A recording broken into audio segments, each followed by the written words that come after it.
Assalamualaikum warahmatullahi wabarakatuh.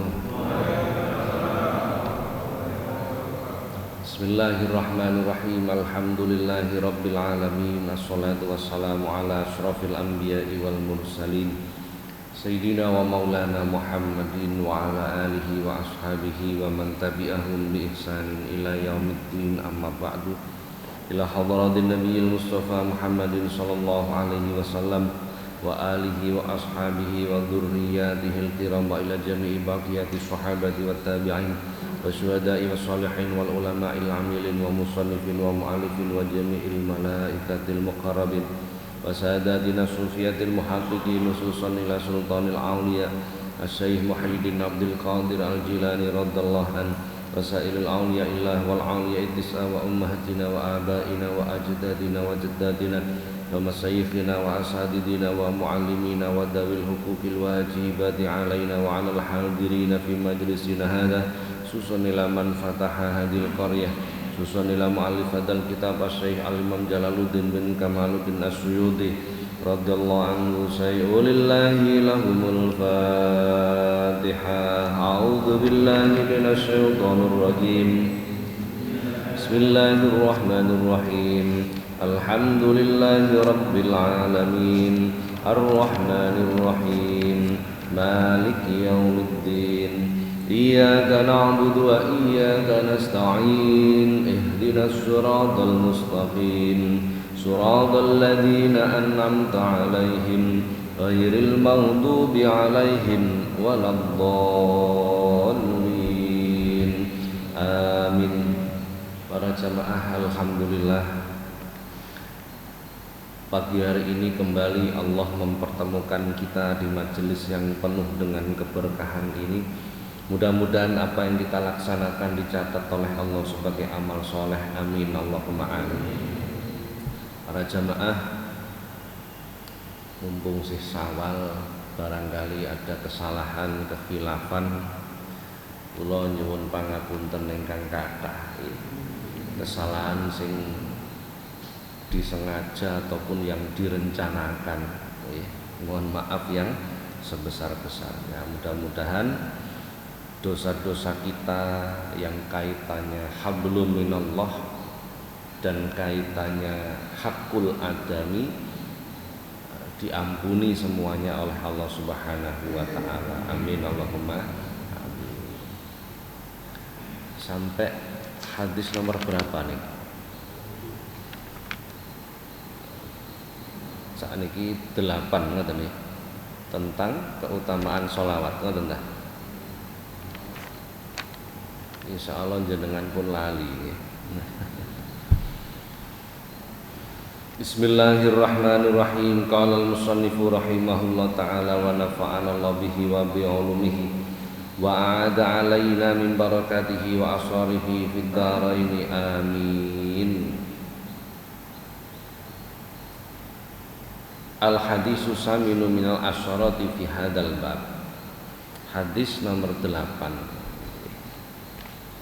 Wa qala sallallahu alaihi wasallam, lan dawuh Kanjeng Nabi sallallahu alaihi wasallam, ma min du'ain, ora ana min du'ain saking donga, illa kajaba bainahu iku bainahu ana ing antarane donga wa bainas sama'i lan antara langit hijabun ana aling-aling, hatta yusolli sehingga den wacake sholawat ala yang tese ingsun. Fa idza suliya moko nalikane den wacake sholawat ala yang tese ingsun, in kharaqa moko bedah apa dalikal hijabu mengkono-mengkono hijab, wa rufi'alan den angkat apa addu'a udunga. Antara doa yang kita panjatkan dengan langit itu terdapat hijab. Hijab itu tutup. Antara doa yang kita baca dengan langit itu terdapat hijab, aling-aling, penutup, sehingga dibacakan sholawat kepada Rasulullah. ketika sholawat itu dibacakan in kharaqa dzalikal hijab, maka tutup tadi terbuka sehingga doa tadi bisa naik sampai kepada Allah. Nah, ini kalau ana wong maca donga tapi ora maca sholawat, maka itu sia-sia. Naik saja ndak bisa. Ini nggak usah ngomong doa itu dikabulkan atau tidak, ndak usah. Diterima Allah saja ndak bisa. Karena terhenti, tertutup. Hadis yang lain Rasulullah menyampaikan, ma min du'ain illa bainahu wa bainallahi hijabun hatta yusalli ala nabi sallallahu alaihi wasallam. Antara doa dengan Allah itu terdapat penutup. Ini hadis yang lain. Antara doa yang kita panjatkan dengan Allah itu terdapat hijab, penutup. Penutup ini akan terbuka ketika dibacakan sholawat kepada Rasulullah. Jadi penting sekali sholawat itu, penting sekali. Ndonga gak maca sholawat, wah gak tekonggon. Kita nggak usah ngomong dikabulkan atau tidak, itu beda urusan. Sampai kepada Allah saja tidak. Sebenarnya kita itu bisa tahu kok, amal kita itu kira-kira diterima atau tidak, itu kira-kiranya kita bisa tahu, kira-kiranya. Kalau pastinya kita tidak tahu pasti, tapi kalau kira-kiranya kita bisa tahu. Jadi kok ono wong terus muni, sampean kok ngerti Pak nek gak diterima. Nah, itu berarti wong iki ora tau ngaji, ya. Begitu saja, ya. Karena ada tanda-tandanya di situ. Ada tanda-tandanya. Hadis yang lain, suatu ketika Rasulullah itu menyampaikan kepada para sahabat, menegur para sahabat, ma sami'ta qauli, apa kalian tidak memperhatikan apa yang aku sampaikan, kata Rasulullah. Al a'malul mauqufah, semua perbuatan itu berhenti, tidak sampai kepada Allah. Wa da'watul mahbusah, semua doa itu ditolak. Hatta yusolli alayya, sehingga dibacakan sholawat kepada. Semua amal itu perbuatan. Sholat, poso, sodako, nyambut gawe, itu kan perbuatan, amal. Ngurumat anak, ngurumat bojo, itu amal namanya.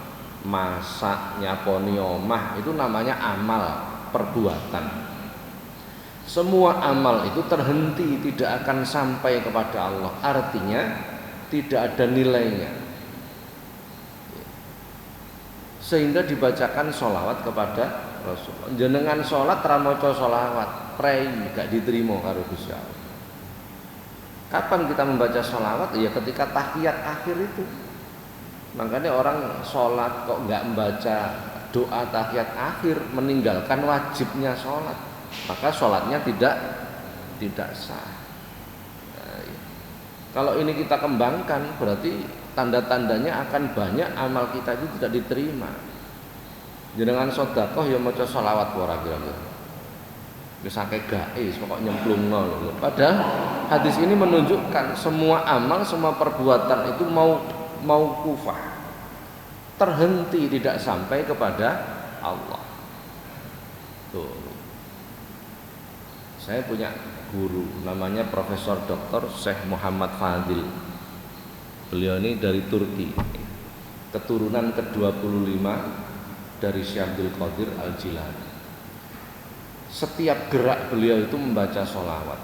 Jadi kalau beliau datang itu turun dari mobil membaca sholawat, bersalaman membaca sholawat, duduk membaca sholawat, berdiri membaca sholawat. Terus tidak henti-henti lisan beliau itu membaca sholawat. Betul. Jadi orang-orang yang mulia di sisi Allah itu lisannya tidak berhenti melakukan hal-hal seperti itu. Semua amal, semua perbuatan terhenti, semua doa ditolak, sehingga dibacakan sholawat kepada Rasulullah. Penting sekali berarti sholawat itu. Nah, ini kalau ada wong terus muni, langsung aja minta kepada Allah. Wong duwe pangeran yo njaluk neng pangeran. Ini kalimat ini seolah-olah benar, ya seolah-olah. Kowe kaya ora duwe pangeran, wong duwe pangeran njaluk nang pangeran langsung. Kalimat ini seolah-olah benar, padahal dalam Al-Qur'an tidak begitu juga. Tidak begitu juga dalam Al-Qur'an. Kita diperintah dalam Al-Qur'an itu, ya ayyuhalladzina amanu taqullaha wabtaghu ilaihil wasilah. Ya ayyuhalladzina amanu, wahai orang-orang yang beriman, ittaqullah, takwalah kepada Allah. Berarti yang diperintah takwa itu adalah orang yang iman, orang yang percaya. Orang yang tidak percaya enggak diperintah iman, percuma wong ora percaya. Wabtahu, carilah, ilaihi, untuk menuju Allah, al-wasilah, perantara. Orang yang beriman diperintah takwa, orang yang bertakwa diperintah bagaimana supaya mendekat kepada Allah melalui perantara. Jadi kok ana wong kok terus muni, oh selapo kok njaluk donga kiai, langsung wae njaluk nang Gusti Allah. Niku kemoncolen. Ngerti kemoncolen. Kok modele koyo kenal-kenal karo Gusti Allah gitu lho modele. Inilah yang harus dilakukan bagi orang-orang yang bertakwa, mencari wasilah, mencari sarana, mencari perantara untuk bisa mendekat kepada Allah, mencari sarana, mencari perantara agar doa kita bisa diterima oleh Allah, termasuk membaca sholawat itu wasilah. Dalam hadis yang lain Rasulullah menyatakan, tawasalu bi wa bi ahli baiti ilallah fa innahu la yuraddu mutawassilun bina. Tawasalu ini fiilnya amr, perintah ya. Tawasalu, berwasilahlah kalian, carilah perantara kalian. Rasulullah perintah. Setelah Allah perintah dalam Al-Quran, Rasulullah juga memerintahkan. Tawasalu bi, carilah perantara kalian, bi, melalui aku, kata Rasulullah. Wa bi ahli baiti, dan carilah perantara melalui ahlul baitku, keluargaku, kata Rasulullah. Siapa keluarga Rasulullah itu? Keluarga Rasulullah itu ada keluarga nasabiyah. Keluarga nasabiyah itu keturunan darah Rasulullah. Ada keluarga yang meneruskan ajaran Rasulullah, yaitu para ulama. Diperintahkan oleh Rasulullah, carilah perantara melalui mereka, ilallah, untuk menuju Allah. Carilah perantara melalui mereka agar doamu sampai kepada Allah. Fa innahu la yuraddu mutawassilun bina, karena Allah tidak akan menolak orang-orang yang berwasilah kepada mereka. Seorang Sultanul Aulia, rajanya para wali, namanya Syekh Abdul Hasan Asadili. Jadi setiap periode itu ada rajanya para wali. Meninggal diganti, terus begitu sampai hari kiamat, akan selalu ada. Namanya Syekh Abdul Hasan Asadili. Suatu ketika beliau punya murid belajar ilmu agama, ngaji di pesantren. Begitu sudah dianggap cukup, muridnya dipanggil, le kowe wis wayahe balik mulya nang omah, apa sing kok pelajari nang kene wulangno nang masyarakat. Karena diperintah kiainya begitu, santri ini pamitan pulang. Begitu pamit pulang, santri dipesenin, engko kowe nek ana masalah sing sajake kangelan untuk menyelesaikan, sebutan jenengku. Nggih Yai pangestune. Betul, santri ini pulang. Perjalanan pulang wong omahe niku adoh nyabrang segara numpak perahu. Begitu numpak perahu sampai tengah perjalanan praune bolong. Bolong. Wong jenenge santri begitu menghadapi bahaya banyak berzikir kepada Allah. Maca Al-Fatihah, maca Al-Ikhlas. Begitu diwaca ayat kursi diwaca tambah ambles. Banyune tambah akeh. Maca selawat tambah ambles meneh. Begitu wis tambah nemen ambles kelingan dawuhe kiai. Nek nemu masalah sing angel sebut jeneng. Akhirnya santri ini bertiak, ya Sayyidi Syekh Abdul Hasan Asadili, disebut nama gurunya 3 kali. Begitu disebut nama gurunya, praune munggah melih. Praune munggah melih.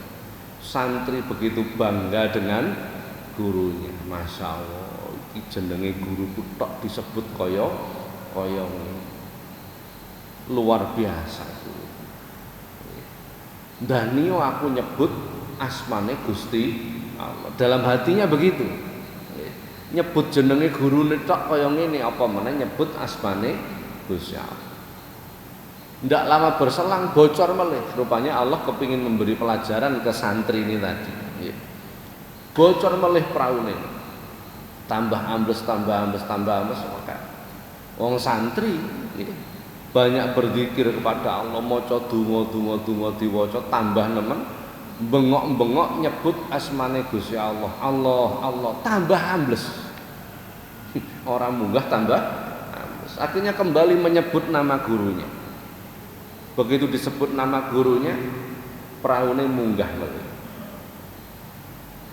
Begitu wis rampung santri denger-denger. Niki santri lho, mondoke tahunan ya. Denger niku bingung. Lah iya. Mosok Gusti Allah kalah sakti karo kiaiku. Ngono lho iki santri. Niki santri sing mondok tahunan. Apa meneh jamaah mudin sing ora tau mondok koyoke tambah mumet. Bingung. Daripada akidahnya rusak, santri ini kembali lagi ke pondok, ndak jadi pulang. Daripada akidahnya rusak. Lah mosok Gusti Allah kalah sakti karo kiaiku iki piye? Begitu sampai ke dalamnya Syekh Abdul Hasan Asadili. Loh, kowe kok balik meneh ya? Nggih Yai wonten sing miskil, wonten masalah. Lho napa? Cerita kiai ini ceritalah santri ini kepada kiainya. Ngeten. Kula akhire mikir Yai, mosok Gusti Allah kalah sakti kalih jenengan. Gurune guyu. Ngene lho. Gusti Allah itu selalu memandang hati para wali. Selalu memandang hati orang-orang yang dicintai. Para kekasih Allah itu diperhatikan oleh Allah. Kok ada orang menyebut-nyebut orang-orang yang disayangi oleh Allah, maka Allah pasti memandang orang itu. Jenengan duwe anak wedok umpamane jenenge Sri umpamane. Wong jenenge wong tua karo anak mesti seneng, mesti perhatian. Ngarep omah ana wong numpak sepeda motor liwat terus bengok, "Sri, kira-kira jenengan melu noleh apa ora?" Pasti noleh. Sapa nyebut jenenge anak? Kan pasti begitu. Karena kita perhatian kepada, begitu pula Allah. Allah itu memandang orang-orang yang dicintai oleh Allah. Kok ada orang lain menyebut orang yang dicintai Allah, Allah pasti memandang kepada mereka. Pasti. Sebaliknya, orang-orang yang belum dicintai Allah, apalagi orang itu terkadang melakukan durhaka kepada Allah. Sholat ya rutin, jamaah ya rutin, ngrasani wong ya istiqomah. Maca Quran luar biasa, ben mari salat sak juz. Nggih. Tapi ya seneng maidu wong. Nah, nggih. Orang-orang seperti ini tidak dipandang oleh Allah, tidak diperhatikan. Dilirik wae ora. Sebab mari taat dosa, enggak diperhatikan oleh Allah. Allah tidak mengenal mereka. Loh, walaupun mereka menyebut-nyebut nama Allah, tapi Allah tidak memperhatikan mereka. Ini problemnya. Kula jenengan zikir la ilaha illallah, Allah, tapi kita terbebani dosa, tidak diperhatikan oleh Allah. Tetapi begitu kita menyebut orang-orang yang dikasihi Allah, Allah langsung memandang sapa celuk-celuk orang yang aku kasih. Nah, akidahnya di situ. Gak terus urusan Gusti Allah kok kalah sakti karo kiai ku dudu urusan ngono. Nah, bukan urusan seperti inilah kenapa kita diperintah untuk berwasilah agar kita dekat kepada Allah, agar doa kita sampai kepada Allah. Ana wong telu mlaku-mlaku nang pinggir kali. Mlaku-mlaku nang pinggir kali. Sing siji kepleset kejegur kali. Dilalah gak iso nglangi. Bengok-bengok, tulung, koncone sing loro ngajine setengah-setengah.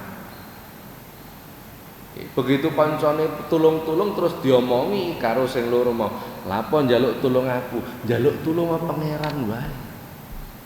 Kira-kira kebablasan mati apa ora sing tulung-tulung. Ana wong kejegur kali tulung-tulung sing loro terus muni, "Lapo kok njaluk tulung aku? Njaluk tulung pangeran."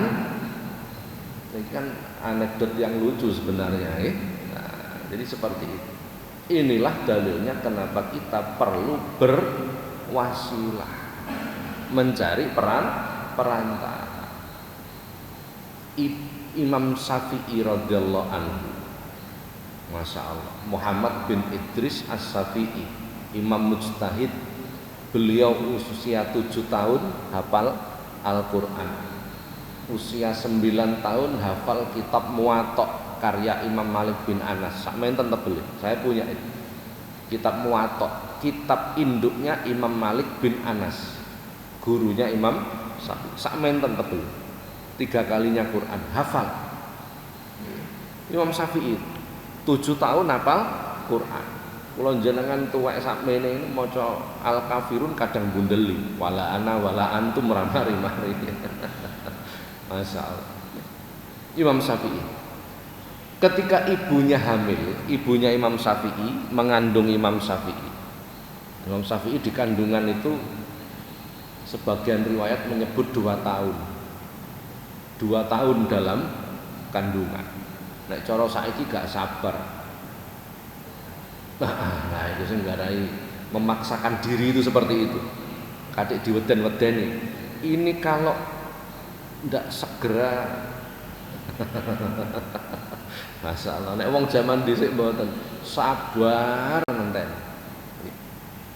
Jadi begitu lahir maka jadilah Imam Syafi'i. Ibune Imam Syafi'i itu ketika mengandung Imam Syafi'i saben ketemu wong dijaluki donga. Setiap ketemu orang dimintai doa. Ibune Imam Syafi'i itu perempuan yang alim, bunyai. Tapi begitu tawaduknya. Ketemu kiai dijaluki donga, panjenengan dongake anak kula dadi anak sing saleh. Ketemu pejabat njaluk donga, panjenengan dongake anak kula dadi anak sing saleh. Ketemu pedagang dijaluki donga, panjenengan dongake anak kula dadi anak saleh.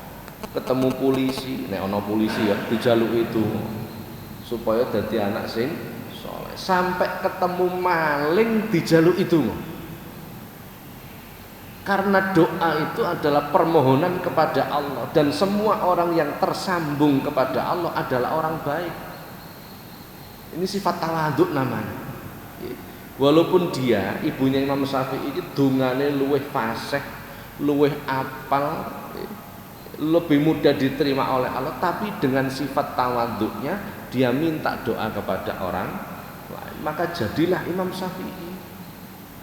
Sementara kula panjenengan itu gengsinya terlalu tinggi, nek njaluk donga nang wong, awakmu iku sapa, maca Quran ae ra entos kok tak jaluk itu. Wah, kita terlalu tinggi hati.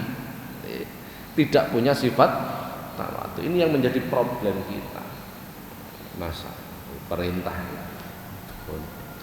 Waqala sallallahu alaihi wasallam lan dawuh Kanjeng Nabi sallallahu alaihi wasallam, man utawi sapa wong iku salat maca selawat sapa manalaya ing tese ingsun fi yaumin ing dalem sedina mi'ata maratin 100 ambalan qadallahu maka nekani sapa Allah Gusti Allah lahu marang man mi'ata hajatin ing 100 hajat sab'ina minha kang 70 minha saking 100 li akhiratihi kedue akhirate man wa salasina minha lan 30 minha saking 100 li dunyahu kedue dunyane man.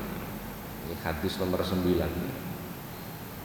Barang siapa yang membaca sholawat kepadaku dalam sehari 100 kali, sehari 100 kali, qadallahu lahu mi'ata hajatin, maka Allah akan mengabulkan 100 hajatnya. Sab'ina minha li akhiratihi, yang 70 hajat akhirat.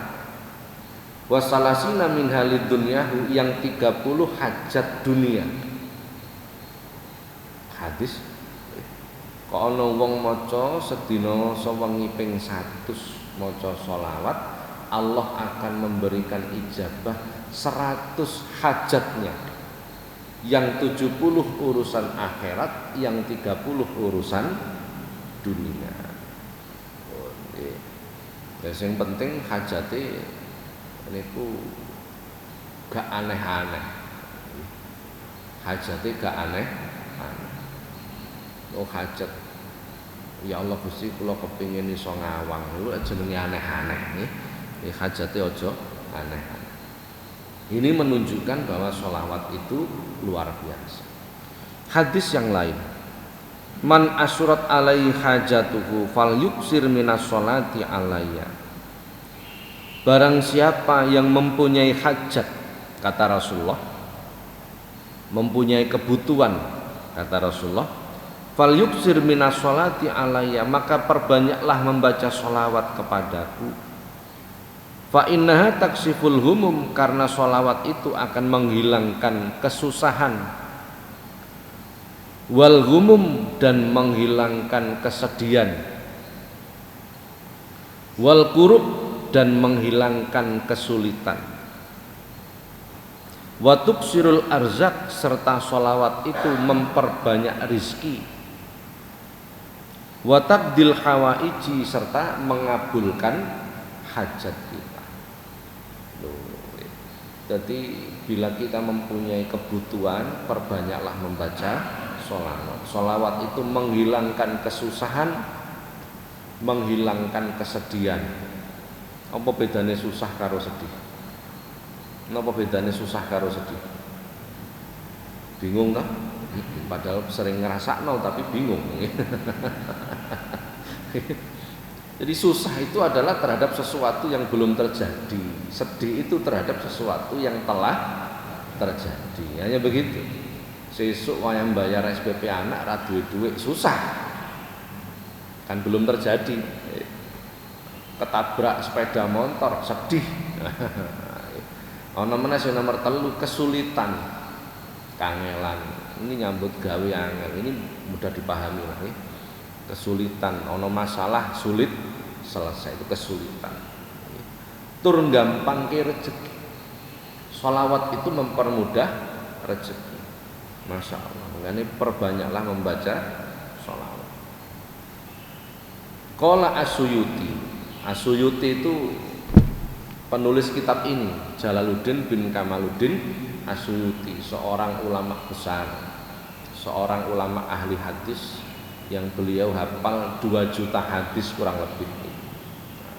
Beliau mengatakan, ma min baitin au masjidin au mahlatin quri'a fihi maulidan nabi sallallahu alaihi wasallam illa khafatil malaikati dalikal baiti awil masjidi awil mahlati wa sholatil malaikati ala ahli dzalikal makan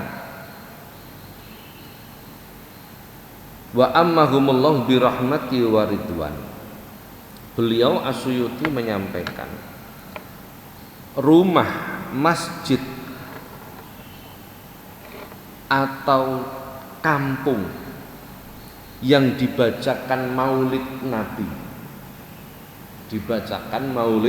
Nabi, apa bedanya baca sholawat dan baca maulid Nabi? Maulid itu kelahiran, jadi detik-detik kelahiran Nabi itu sejarahnya dibacakan. Jadi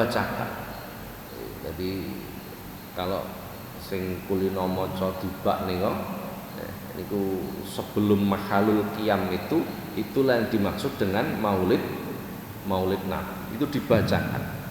Ada masjid, rumah atau kampung dibacakan itu. Orang yang membaca berniat keberkahannya untuk rumah itu atau untuk masjid itu atau untuk kampung itu, niatnya seperti itu. Illa khafatil malaikah dalikal baiti awil masjidi awil mahlati.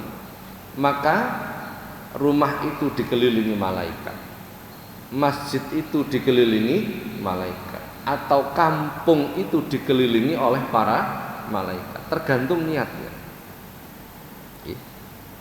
Tidak cukup di situ. Wa sholatil malaikatu ala ahli dzalikal makan. Malaikat yang mengelilingi itu mendoakan penduduknya. Kalau dibaca dalam satu rumah, maka malaikat mendoakan keluarga rumah itu dan seterusnya. Wa ammahumullah birahmati wa ridwan. Dan Allah menurunkan rahmat serta ridwan, menyenangi penduduk desa itu. Inilah dalil yang kami gunakan keliling membaca maulid. Kok diniati digawe sak kampung, maka kampung itu akan mendapatkan keberkahan karena dibacakan maulid. Kok rumah, kebiasaan di kampung kami duwe gawe apa wae, punya hajat apa saja, nyunatno anak, tingkepan, mudun lemah, mantu. Kalau di kampung kami itu selalu dibacakan sholawat, selalu itu. Kenapa? Karena disenangi oleh malaikat, disenangi oleh Allah. Luar biasa sholawat. Hadis yang ke-10. Faqala sallallahu alaihi wasallam, lan dawuh Kanjeng Nabi sallallahu alaihi wasallam, man utawi sapa wong iku salat maca sholawat sapa man nalaya ing tesih ingsun sholatan wahidatan kelawan salat sholawat saambalan sallallahu maka paring rahmat sapa Allah Gusti Allah alaihi ing tesih man wa malaikatuhu lan para malaikate Allah isrina marotan 20 ambalan. Walam yamut lan ora mati sapa man kata yubasyara saengga den bebungah sapa man bil jannati kelawan swargane Gusti Allah. Barang siapa membaca sholawat kepada Rasulullah sekali, maka Allah dan para malaikat Allah memberikan 20 rahmat. Dan orang yang membaca sholawat sekali itu tidak akan mati sampai diberitahu bahwa kedudukannya di surganya Allah. Hadis ini menunjukkan kalau ada orang nazak membaca sholawat, maksudnya seperti itu. Arep mati kok maca sholawat sepisan wae, maka Allah akan menurunkan rahmatnya 20 kali. Para malaikat mendoakan orang ini, dan orang ini akan diberi kedudukan di surganya Allah. Mungkin nek macane arep mati, jadi jenengan wis nazak maca sholawat. Tapi biasane nek ora kulino maca sholawat ya ora iso. Kata Rasulullah, an-nasu yamutuna ala ma'asu. manusia itu mati mengikuti kebiasaannya ketika hidup. Ketika hidup kebiasaannya seperti apa? Melaku maca sholawat, sendoke ceblok maca sholawat. Engko nek nazak mati ya tetap maca sholawat karena hidupnya terbiasa baca sholawat. Kesandung ejaran, sendoke ceblok ejaran, kira-kira nek mati ya no. Nah, ini annasu yamutuna ala ma'asu. Manusia itu mati mengikuti kebiasaannya ketika hidup. Walaupun seolah-olah mudah tapi tidak mudah juga. Nek ora kulino ya ora iso.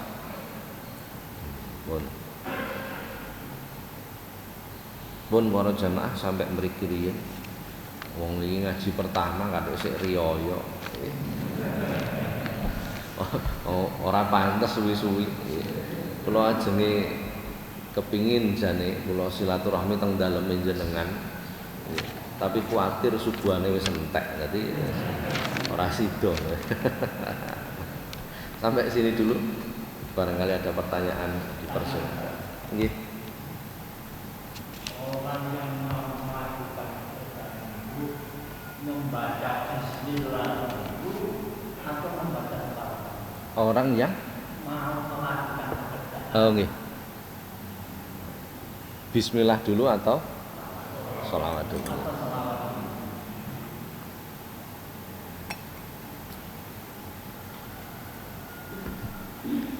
Orang yang mau melakukan amal perbuatan itu baca bismillah dulu atau sholawat dulu.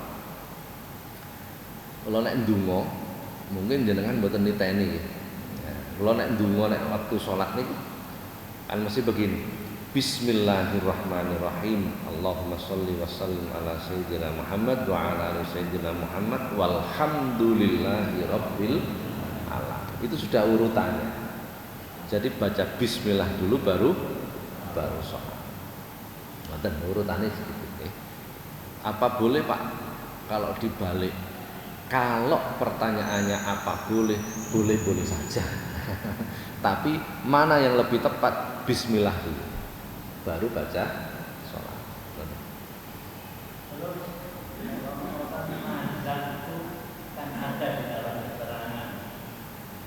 Kalau mau nazar terus ingat Allah membaca la ilaha illallah itu tak Allah dan terus dengan salawat tadi bagaimana? Maksudnya mana yang lebih diutamakan gitu? Iya. Kalau orang itu ketika nazar sudah tidak bisa berkata apa-apa, ngucap nggak bisa, maka yang menuntun sing nunggoni mentalkin, menuntun dengan membaca kalimat tauhid la ilaha illallah atau Allah. Cukup begitu. Bagi yang nazar itu kan pertarungan itu, maka apa yang menjadi kebiasaan itu yang keluar. Bagi yang nazar itu tidak bisa diakali, tidak bisa. Apa yang menjadi kebiasaan akan keluar. Dia sering baca sholawat ya sudah sholawat. Dia sering baca Asmaul Husna, maka keluar sendiri Asmaul Husna. Mana yang lebih berat, mana yang lebih utama fadilahnya? Apapun kalimat thayyibah yang keluar dibaca orang yang nazak cukup sudah. Kok kulino istighosah begitu nazak ya Allah ya Qadim ya sudah bagus. Sudah itu sudah luar biasa. Jadi itu yang dimaksudkan. Satu lagi mungkin. Lah, kita ditelu siji dadi telu. Monggo Bapak. Assalamualaikum warahmatullahi wabarakatuh. Waalaikumsalam. Mau tanya tentang puasa Syawal seperti yang kemarin. Apakah kalau kita puasa Syawal yang baik itu otomatis bisa membayar puasa Ramadan yang puasa Syawal yang baik apakah bisa untuk otomatis membayar puasa Ramadan yang haram, yang tidak baik gitu ya, atau yang batal? yang batal gitu. Hutang. Oh, nih. Apakah puasa Syawal kita itu bisa untuk nyaur utang puasa Ramadan kita? Tidak bisa. Jadi ibadah sunnah tidak cukup untuk nyaur utang ibadah wajib. Bagaimana caranya? Bila kita di bulan Syawal berpuasa untuk nyaur utang, Ramadan ibu-ibu punya utang umpamanya 7 hari, maka nyaur utang di bulan Syawal, berniatlah puasa di bulan Syawal itu nyaur utang puasa Ramadan, maka otomatis mendapat pahalanya puasa sunnah bulan Syawal. Tapi niatnya cuma satu, apa? Yang wajib saja, nyaur utang poso Ramadan. Tapi dapat pahala 2 karena berpuasa di bulan. Inilah yang dimaksud dalam hadis niatul mukmin khairun min amalihi. Niatnya orang mukmin itu lebih baik daripada perbuatannya. Kenapa? Perbuatannya 1 tapi dapat pahala 2. Berniat nyaur utang puasa bulan Ramadan di bulan Syawal, harinya hari Senin di awal bulan, maka satu perbuatan pahalanya 4. Dapat pahalanya nyaur utang Ramadan, dapat pahalanya puasa bulan Syawal, dapat pahalanya puasa hari Senin, dapat pahalanya puasa awal bulan. Nah, ini orang mukmin itu kudu pinter noto niat. Tapi berniat puasanya cukup 1 saja, nggak boleh berniat banyak. Tapi kalau orang itu berilmu, dia tahu, wah ini aku tak mulai poso sesuk ae, apa sesuk pas Senin, karena dapat pahala yang lebih banyak, kan begitu. Nah ini, makanya ilmu itu menentukan. Ngeten Bapak iki. Sampun?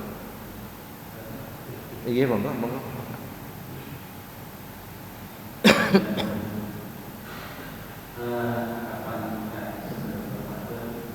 Kami sudah menerima paket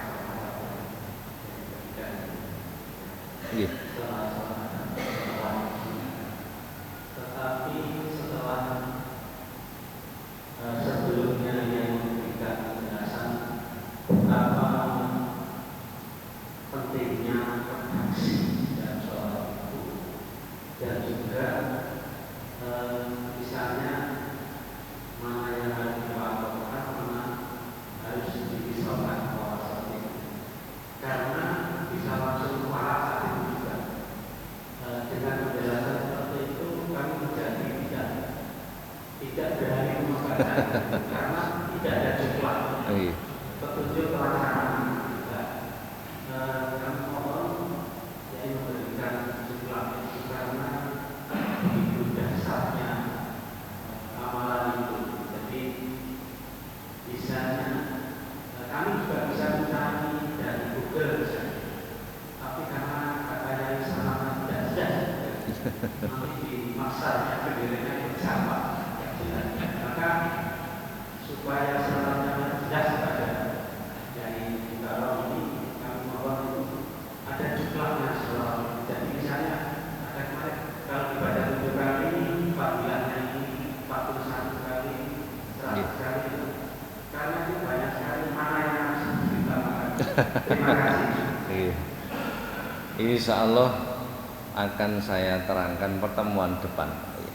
Jadi yang sudah saya kirim itu apa? Sholawat Naria, sholawat apa lagi? Tibil Kulub, sholawat Dokot kalau nggak salah, Dokot Filati Adati ya Rasulullah itu. Kemudian sholawat Khidir atau sholawat Jibril kalau nggak salah, Shallallahu ala Muhammad itu ya sholawat Fatih. Nah, Al-Fatih itu artinya pembuka. Nah, Al-Fatih itu pembuka. Memang redaksinya ada beberapa. Jadi kami sholawat Fatih itu kami dapat banyak yang ijazahi. Salah satunya beliau Profesor Dr. Sayyid Muhammad Alwi Al-Maliki. Beliau ini ulama besar yang tinggal di Rusaifa di Mekah. Jadi redaksinya memang seperti yang kami sampaikan itu. Ada redaksi yang lain kami mendapatkan ijazah dari Kiai Hamim Jazuli Gusmi. Itu redaksinya yang belakang berbeda. Nah, ini insya Allah pada pertemuan yang akan datang akan kami sampaikan. Insya Allah begitu. Agak panjang penerangan itu lagi. Ya memang sholawat itu ada yang luar biasa memang. Ada sholawat itu namanya sholawat badawi. Itu kalau yang membaca tidak dalam kondisi yang mempunyai tata krama. Macane niku ora duwe tata krama. Mamane macane karo medhongkrong. Seketika kuala. Begitu. Namanya sholawat badawi kubro. Ada badawi kubro, ada badawi sughra. Luar biasa. Itu kalau dibaca selama 40 hari. Per hari dibaca 1000 kali, itu lamun diijabahi Gusti Allah itu diberikan kelebihan oleh Allah seperti Nabi Sulaiman. Seperti nek padha ya ora, seperti. Jadi bisa menguasai bahasanya makhluk lain. Bahasane semut iso paham. Ya ora tambah seneng nek aku tambah sumpek. Apa ngerti bahasane wedhu salah malah sumpek kabeh. Iki luwah lah salah karo-karo.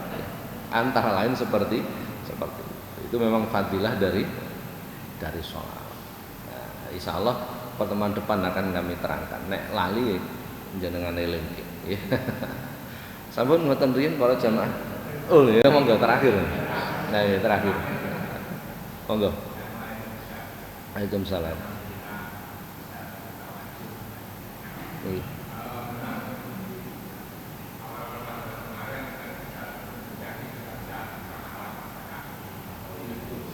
Iya, iya.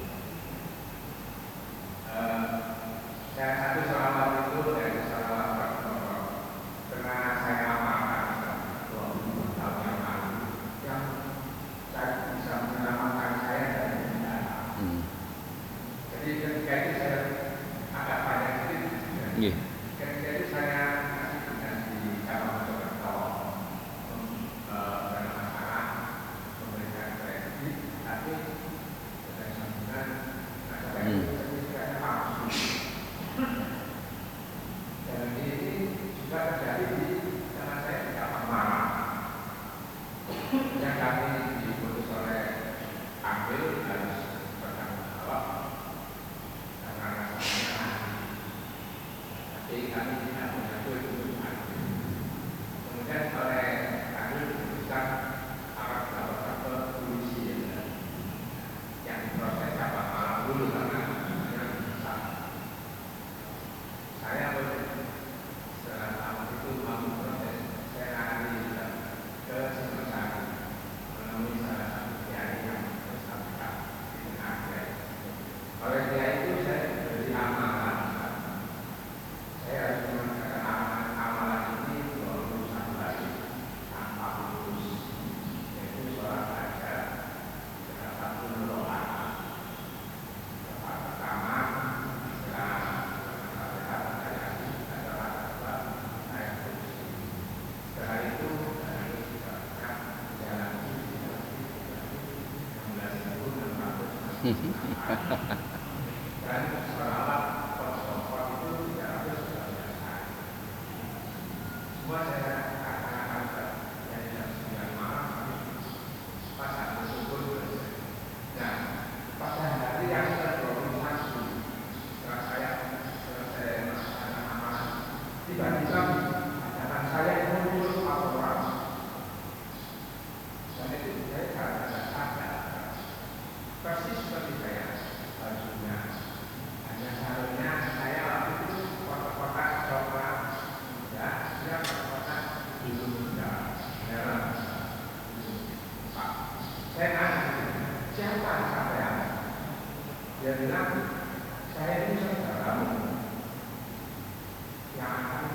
membantu kamu.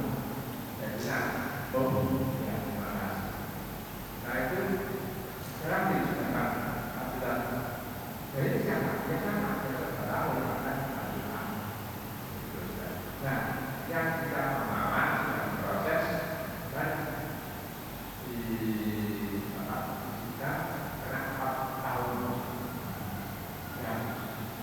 yang saya sudah diproses dilakukan polisi masuk berkas tapi ya sudah 1 bulan kemudian si kandidat tanya kepada polisi kok nggak diproses katanya polisi mana berkas mbak ada berkas masuk kan dulu kan saya tidak di mana catatan polisi tidak bilang di proses lagi saya begitu juga ya bilang dan di proses ketiga dia juga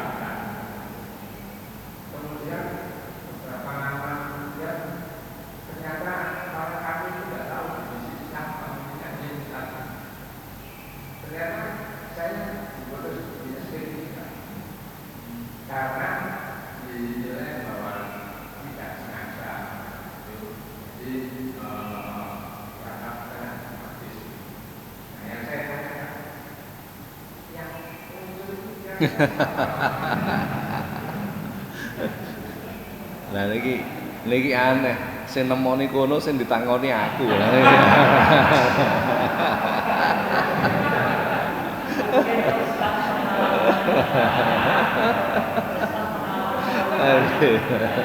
Nggih. Yang muncul itu siapa, yang ditemoni itu siapa? Saya pernah menerangkan bahwa setiap manusia lahir dibarengi 1 jin dan 1 malaikat. Pernah saya terangkan begitu. Dan dalam diri manusia itu terdapat komponen yang merupakan pengejawantahan dari nafsu. Nafsu itu ada yang baik dan ada yang tidak baik. Ada yang jelek, ada yang tidak jelek. Nafsu itu 2 bertempat di sebelah kanan, 2 bertempat di sebelah kiri, yang 3 berada di tengah sesuai titik latifah. Wis paham ora pokok tak sampeno. Latifah itu dalam diri manusia ada 7. 2 sebelah kanan, 2 sebelah kiri, 3 berada di tengah. 1 di sini latifah nafsi namanya, 1 di tengah dada, 1 lagi di seluruh tubuh bagian luar. Yang 2 sebelah kiri namanya latifah kolbi dan lain sebagainya. Lah, ketika orang itu mampu mujahadatun nafsi, memerangi nafsu dengan betul-betul, maka nafsu itu terkadang tampak keluar dari tubuh kita, itu keluar. Kadang-kadang seperti itu, seolah-olah keluar dari tubuh kita dan mereka menyerupai kita karena bagian dari diri kita. 2 yang kanan, 2 yang kiri, berarti apa? 4 jumlahnya. 3 yang tengah. Tapi 3 yang tengah itu kan 1. 1 tetapi sebenarnya 3. Itu diri kita. Jadi 4 yang nemui itu perwujudan 4 nafsu, yang 3 itu sebenarnya diri kita. Di antara 4 yang kita temui tadi itu sebenarnya ada 2 yang jelek, 2 yang tidak baik. Yang 2 baik. Makanya gak podo klambine. Nek jare wong Jawa, dulur 4 5. Itu ada warnanya sendiri. 4 itu ada warnanya sendiri. Hijau, merah, kuning, hitam, yang tengah blorok. Ngerti blorok jenengan? Apa blorok itu? warna-warni. Insya Allah warnanya mesti masuk 4 nih tadi. Insya Allah mesti begitu. Nah, itu dalam ilmu tasawuf ada namanya mautul ahmar, mati merah, ada mati kuning. Nah, itu menunjukkan yang harus dibunuh itu adalah nafsu ini, nafsu ini, nafsu ini dan lain sebagainya. Jadi pertanyaannya saya jawab, yang keluar yang ditemui tadi itu adalah perwujudan nafsu kita. Apakah bukan jin? Bukan. Saya berani jawab begitu. Bukan jin. Itu perwujudan nafsu kita. Di daerah Kajen, Pati, Jawa Tengah, leluhurnya mantan ketua MUI yang dulu, Kiai Sahal Mahfud, beliau punya leluhur namanya Mbah Mutamakin, seorang wali besar. Karena mujahadahnya begitu kuat sampai nafsunya itu keluar. Tidak hanya dirinya yang tampak, tapi masyarakat umum juga tampak. Berwujud anjing. Nah ini akhirnya jadi fitnah. Kiai kok ngerumat? Padahal itu sebenarnya nafsunya. Tapi ditampakkan oleh Allah berwujud anjing. Jadi bendino asune niku didusi. Akhirnya santrine buyar. Apa kiai ku ngrumat asu. Wah, kan najis monggolah itu. Tapi begitu para ulama mengerti bahwa itu sebenarnya bukan anjing tapi perwujudan nafsu, maka semua ulama sowan ke sana. Karena diketahui beliau adalah seorang wali. Jadi cerita begitu itu banyak sebenarnya. Banyak. Jadi ngotenlah jawabannya, itu bukan jin tapi perwujudan nafsu. Artinya kalau kita sudah bisa mengendalikan, mereka itu akan tampak, dan bila mereka tampak akan lebih mudah untuk dikendalikan. Nah, pun ngoten mawon lah tambah dawa niku. Mudah-mudahan manfaat. Al-Fatihah.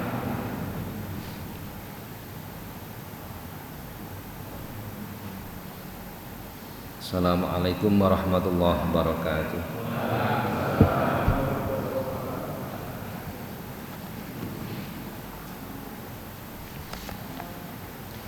Alhamdulillah.